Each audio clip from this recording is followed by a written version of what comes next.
Здравейте, добре дошли на следващия клип от нашия канал, а именно топ 10 най-добри комбота в Clash Royale. Както виждате, долу имам един Giant, един Magical, един Super Magical Chest, който заедно с Clan Chest ще бъдат отворени в неделя, може би най-късно или в събота, не се знае. И така че да не губим повече време и да започваме с номер 10. На 10-та позиция съм поставил комбото между 3 мускетарки и Батарам. Това представлява: пускате 3 мускетарки, сплитвате ги там, където са двете мускетарки. Ако опонентът ви не е пуснал фаербол срещу тях, пускате пред тях Батарама. Батарама се разбива, Батбенен ти поема целия удар и мускетарките съответно отзади взимат кулата. И това беше, така че да продължаваме към номер 9.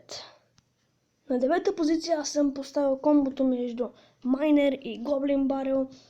Това представлява: пускате Майнера, докато Майнера поема целият демидж, вие пускате и Гоблин Барела. И ако опонентът ви няма дълъг, ви гарантирам 100% взимане на кулата. Съответно, ако няма и еликсир, за да пусне нещо друго, като Skeleton Army. Така че, вие, ако имате и зап, и това ще се получи перфектно. Така че, няма какво повече да се бавим, да продължаваме към номер 8. На 8-та позиция аз съм поставил комбото между Knight и X-Ball. Това представлява: пускате X-Ball, докато X-Ball удря кулата, пускате Knight пред него да поеме всичкия демидж, понеже Knight е един много добър танк, както знаете от миналия клип. И като цяло, докато X-Ball бие кулата, Knight пред него ще успее да убие и да поеме целият демидж. И това ви гарантира вземането на доста демидж от кулата. И така, да не се бавим повече, да продължаваме към номер 7. На 7-та позиция съм поставил едно много специфично комбо, което се използва също така доста, а именно Giant и Спарки. Това представя: пускате Giant, зад него Спаркито, и ако противникът ви пусне нещо пред Giant, за да го унищожи, примерно, да знам, нещо си просто, Спаркито, понеже удря по 1300 демидж, нищо не може да му се опре. И това ви гарантира вземането на кулата. Ако Спаркито вече удари кулата, това е постижение за вас. И да знаете, че атаката ви се е получила много добре. Така, да продължаваме към номер 6. На 6-та позиция съм поставил едно много старо комбо, което вече даже сам може би не се използва, а именно Royal Giant и Миньон. Така, това представлява: пускате Royal Giant напред, зад него миньоните. Миньоните ще успеят да спрат Skeleton Army или нещо такова, което опонентът ви е пуснал. И ако миньоните успеят да се докопат до кулата, знаете, те удрят по доста демидж и трите миньона ще успеят да вземат кулата за отрицателно време, заедно с Royal Giant. И така, да продължаваме към номер 5. На 5-та позиция аз съм поставил комбото между Голем и Мега Миньон. Това представя: пускате Голема назаде, зад него Мега Миньона, и ако Мега Миньона успее да се докопа до кулата, знаете, че Мега Миньона удря на един свой удар по 200 демидж, заедно с Голема. Това ще ви гарантира, че ще вземете кулата без никакви проблеми. И така, това е за това комбо. Няма много какво да се говори. Лесно за използване, но и лесно за спиране. Като цяло, да продължаваме към номер 4. На 4-та позиция аз съм поставил комбото, едно мое много любимо комбо, именно Giant и Graveyard.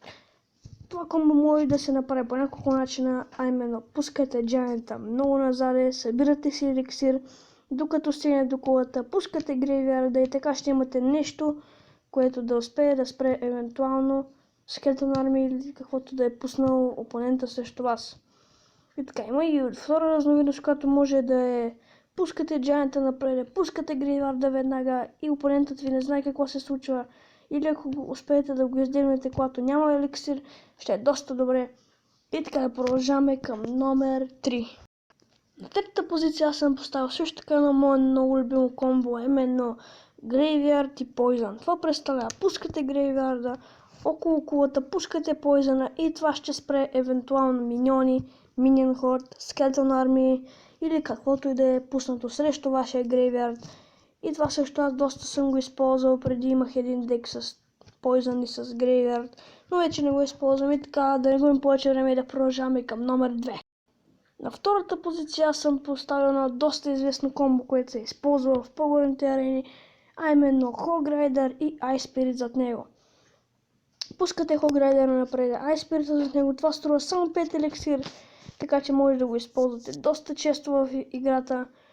И когато опонентът ви пусне примерно Knight, за да спре Hog Rider, това Ice Spirit ще го замрази и Hog Rider съответно ще направи може би с 1-2 удара повече, не знам, може би. Така да продължаваме към номер 1, което е челното. На първа позиция вече сигурно сте се досетили какво е, а именно Lava т.е. Lava Hound и Балон. Това представя, пускате Lava Hound, понеже Lava Hound има солидно, иска 7 еликсир. Пускате го назад, събирате еликсир, пускате и балона зад него. Даже понякога, защото ако използвате лалондик, аз съм използвал лалондик, даже ето тук мога да ви покажа един така. Пускате и мега миньона, ако имате еликсир. И това е доста трудно за спиране, но съответно това зависи от опонента ви колко е добър на тази игра. И това беше всичко от този епизод. Надявам се да ви харесал. Ако е така, не забравяйте да коментирате, да оценявате, да харесате и не забравяйте да се абонирате. Ще се видим в следващия епизод.